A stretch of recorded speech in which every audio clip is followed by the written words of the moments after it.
കമ്മീഷനിങ്ങിന് ശേഷം വിഴിഞ്ഞം രാജ്യാന്തര തുറമുഖത്ത് എന്ത് നടക്കുമെന്നറിയാൻ ആകാംക്ഷയുണ്ടാകും. തുറമുഖം യാഥാർത്ഥ്യമാകുമ്പോൾ സംസ്ഥാനം പ്രതീക്ഷിക്കുന്ന വലിയ നേട്ടങ്ങളാണ്. പക്ഷേ സംസ്ഥാനത്ത് നേട്ടം ഉണ്ടാകണമെങ്കിൽ തുറമുഖത്തിൻ്റെ അടുത്ത ഘട്ടവും അനുബന്ധ വികസനവും പൂർത്തിയാക്കണം.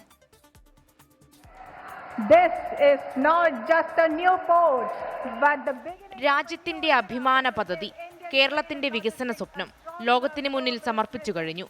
പക്ഷേ പോർട്ട് ഓപ്പറേഷനിൽ ഇതുവരെ നടന്നത് തന്നെയാകും കുറച്ചു നാളുകൾ കൂടി ഉണ്ടാവുക. മദർഷിപ്പുകളിൽ നിന്നുൾപ്പെടെ കണ്ടെയ്നറുകൾ തുറമുഖത്തിറക്കി മറ്റു കപ്പലുകളിൽ പല തുറമുഖങ്ങളിലേക്ക് കൊണ്ടുപോകും. കടൽ മാർഗമല്ലാതെ ചരക്ക് നീക്കം നടക്കണമെങ്കിൽ റോഡ്, റെയിൽ ഉൾപ്പെടെ അനുബന്ധ വികസനങ്ങൾ പൂർത്തിയാക്കണം. തുറമുഖത്തിന്റെ അടുത്ത ഘട്ട നിർമ്മാണ പ്രവർത്തനങ്ങളും ഉടൻ ആരംഭിക്കണം.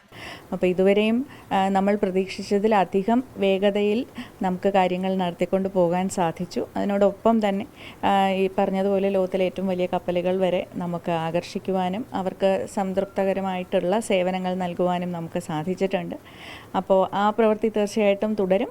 അത് കുറച്ചുകൂടെ ഗുണമേന്മയിൽ നമുക്ക് ചെയ്യാൻ സാധിക്കുമെന്ന് തന്നെയാണ് പ്രതീക്ഷിക്കുന്നത്.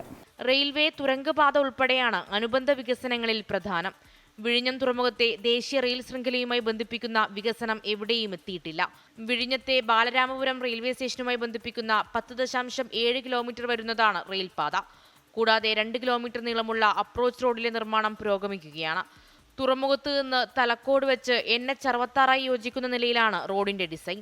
അടുത്തത് ഇനി നമുക്ക് ക്രൂ ചേഞ്ച് പോലെയുള്ള സേവനങ്ങൾ നൽകുവാനായിട്ടുള്ള അനുമതികളും മറ്റ് സാങ്ഷൻസും കേന്ദ്ര സർക്കാരിൽ നിന്നും ലഭിക്കാനുണ്ട്.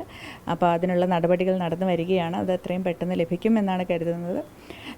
അതിനുശേഷം നമുക്ക് എന്താണ് ട്രാൻസ്ഷിപ്മെൻറ്റിൽ തന്നെ വാല്യൂ ആഡഡ് സർവീസസ് നൽകാൻ സാധിക്കുമോ, കൺസോളിഡേഷൻ മുതലായ കാര്യങ്ങൾ നമുക്ക് തുറമുഖത്തിനുള്ളിൽ തന്നെ ചെയ്യാൻ സാധിക്കുമോ എന്നുള്ളത് പരിശോധിക്കും. ഒപ്പം നമ്മുടെ കണക്ടിവിറ്റിയുമായിട്ട് ബന്ധപ്പെട്ടിട്ടുള്ള കാര്യങ്ങൾ, ഇപ്പോൾ റോഡ് കണക്ടിവിറ്റിക്ക് നമുക്ക് NH-യുമായിട്ട് ബന്ധിപ്പിക്കുന്ന നമ്മുടെ സർവീസ് റോഡും അപ്രോച്ച് റോഡും എല്ലാം തന്നെ നമ്മളിപ്പോൾ നിർമ്മാണം ആരംഭിച്ചിട്ടുണ്ട്.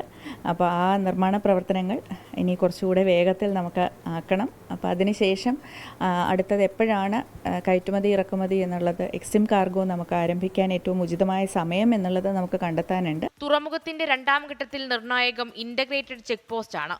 രാജ്യാന്തര യാത്രക്കാരെ തുറമുഖത്തിന് പുറത്തു കടത്താനും ചരക്ക് നീക്കാനുമുള്ള ഇന്റഗ്രേറ്റഡ് ചെക്ക് പോസ്റ്റ് സജ്ജമാക്കാൻ കമ്മീഷനിംഗ് സഹായിക്കും. അടുത്ത ഘട്ട പ്രവർത്തികൾ പൂർത്തിയാക്കുമ്പോൾ ബർത്തിന്റെ നീളം 800 മീറ്ററിൽ നിന്നും 2000 മീറ്റർ ആകും. 5 മദർഷിപ്പുകൾക്ക് ഒരേ സമയം എടുക്കാനുള്ള സൗകര്യം. ഷിപ്പ് ടു ഷോർ ക്രെയിനുകളുടെ എണ്ണം 8-ൽ നിന്നും 12 ആക്കുമ്പോൾ യാർഡ് ക്രെയിനുകൾ 24 എണ്ണത്തിൽ നിന്നും 36 ഉയർത്തും. വിഴിഞ്ഞത്തിന്റെ മാത്രം പ്രത്യേകതയായ 3 കിലോമീറ്റർ ദൂരമുള്ള ബ്രേക്ക് വാട്ടറിന്റെ നീളം ഇനിയും കൂടും. 2028 അടുത്ത ഘട്ടങ്ങൾ പൂർത്തീകരിക്കാനാണ് തുറമുഖ അധികൃതരുടെ തിരക്കിട്ട നീക്കം. മേഘ്ന മുരളി, 24, തിരുവനന്തപുരം.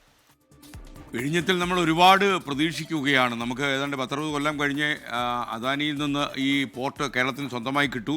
എന്നാൽ നികുതി പണവും മറ്റുള്ള പ്രാദേശിക ചെലവുകളൊക്കെ വരുമ്പോൾ നമുക്കൊരു വലിയ ഇൻകം തലസ്ഥാന നഗരിക്ക് കിട്ടും, നഗരത്തിൻ്റെ മുഖച്ഛായ മാറും. അങ്ങനെ പ്രതീക്ഷകളുടെ കൂടുപൊട്ടി വരികയാണ്. എന്താവും എന്തോ.